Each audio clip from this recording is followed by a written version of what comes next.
In this video, we're going to look at theoretical and experimental probabilities.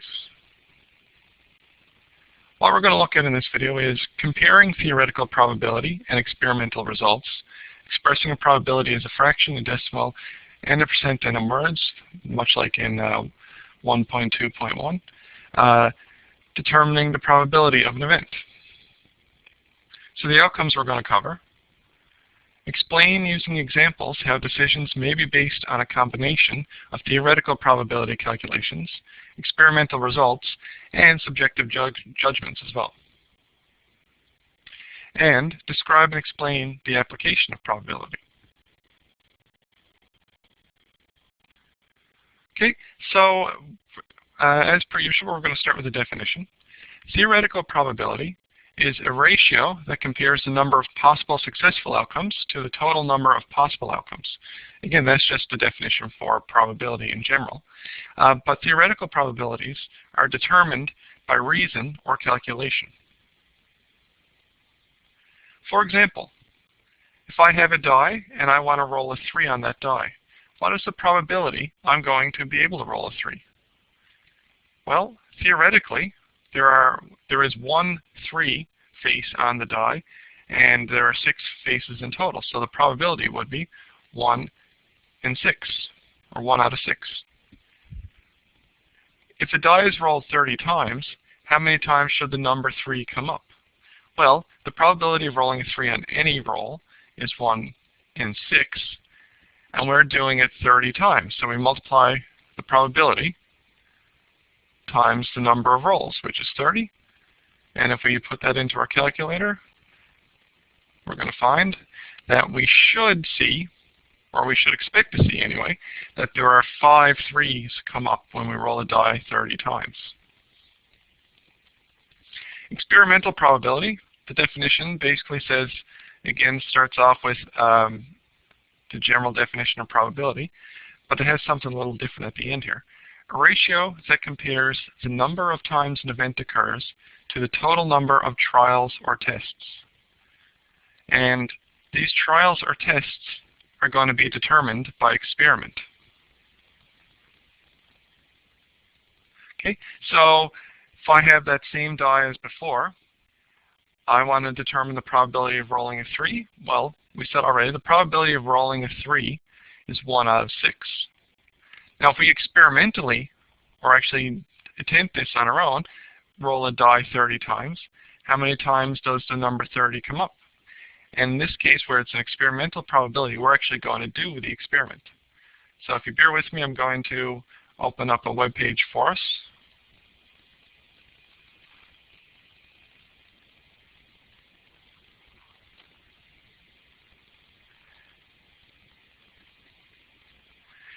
And the web page should be on your slides, but I also included it in the chat if you want to click the link there to get to your website.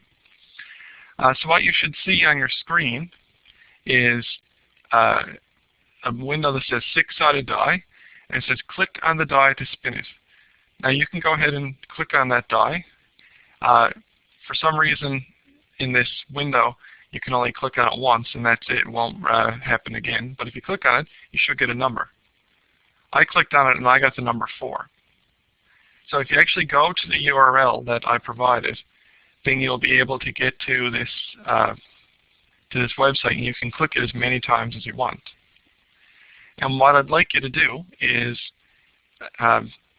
roll the die 30 times, and see how many times you get the number 3 pop up. And I'm going to pause the recording, and it would be a good time for you to pause your recording and give that a go. And I'm going to give it a go myself.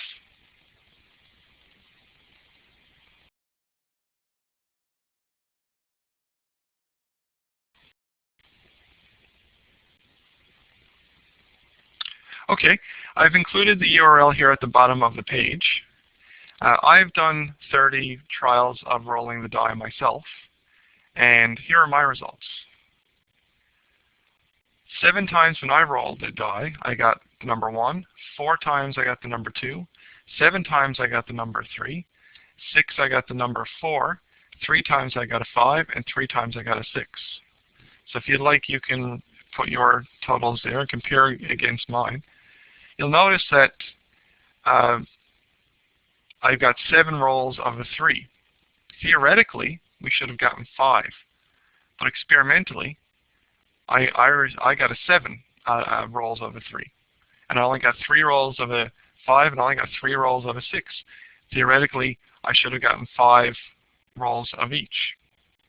So you'll often find that experimental results don't always match up to theoretical results. But over time, the more trials you do, you'll find that the numbers tend to stick to the theoretical probabilities. So we're going to look at a couple of examples now. A gasoline retailer runs a promotion with a 1 in 7 chance of winning a prize with each purchase. Kevin makes a purchase. Calculate Kevin's chance of winning to the nearest percent. Well, if he makes a purchase, he has a 1 in 7 chance of winning. So the probability is 1 out of 7. If we want to turn that into a percent, we'd take 1, divide it by 7, multiply that by 100, and it's in units percent. So that works out to be 14%.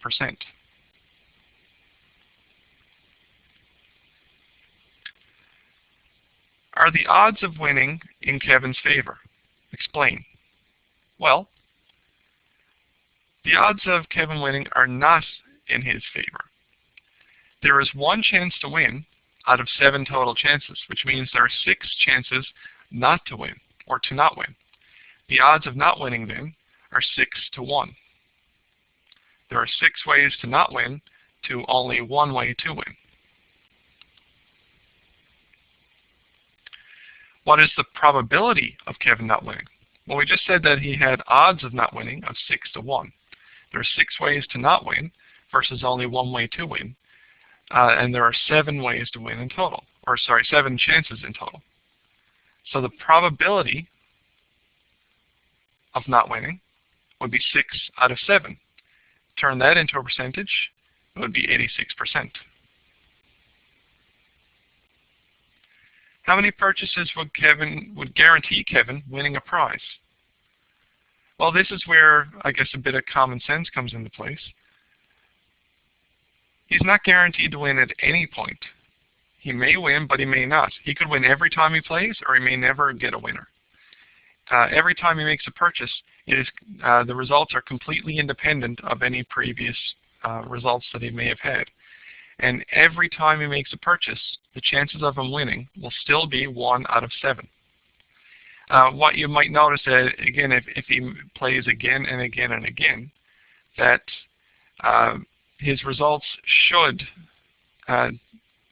roughly match 1 in 7. They'll get closer and closer to that ratio of 14% winnings. Okay, another example here. Jenna loves to go out with her friends for coffee, and their favorite coffee shop is having a promotion. A prize is awarded in 1 out of every 9 coffee cups.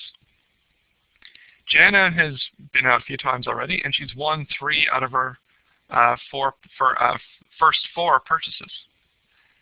So the first question is, what is the theoretical probability of winning, expressed as a percent?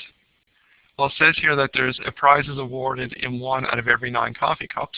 So the probability is 1 over 9. Turn that into a percent, divide 1 by 9, multiply that by 100, we have units percent. So it's 11%.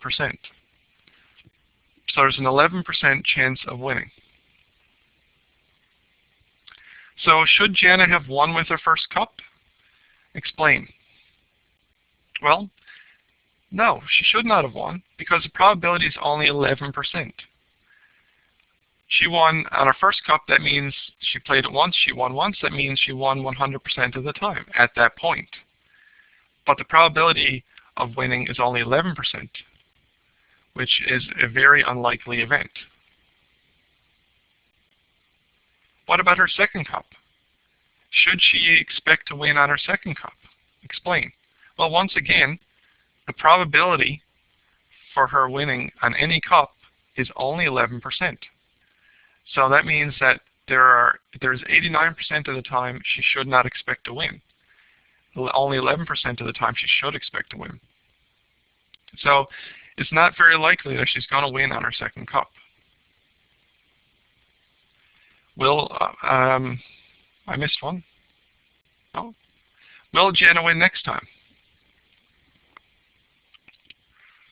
Well, with 11% probability of winning, again, that means that there's an 89% chance of not winning. That doesn't preclude the fact that she could still win. She shouldn't be expecting to win, but she could still win because she does have an 11% chance of winning. So there is that chance. It doesn't matter how many times she may have won in before or after. She could still potentially win. It's just a very slim chance, only 11%. Currently, what percent of the time is she winning? Well, it said in the problem that she's won 3 out of her first 4 cups. So her percent winnings, or percent of the time she wins, is 3 out of 4 times, or 75%. 75% of the time she's won so far. So explain how Jenna could win 3 times in a row. We expect every trial that she should only have an 11% chance of winning. Yet she won 3 out of her first 4. Well, the answer is she's been pretty lucky. Chances are that if she keeps playing the game, her results will start to probably even out to be more closely aligned to a 1 in 9 overall chance of winning, or only 1 out of every 9 times she wins.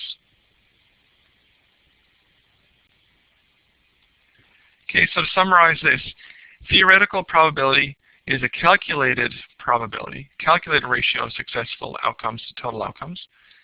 An experimental probability is probability. It is number of successful outcomes to the total number of outcomes as well. But we get these results by performing an actual trial or experiment.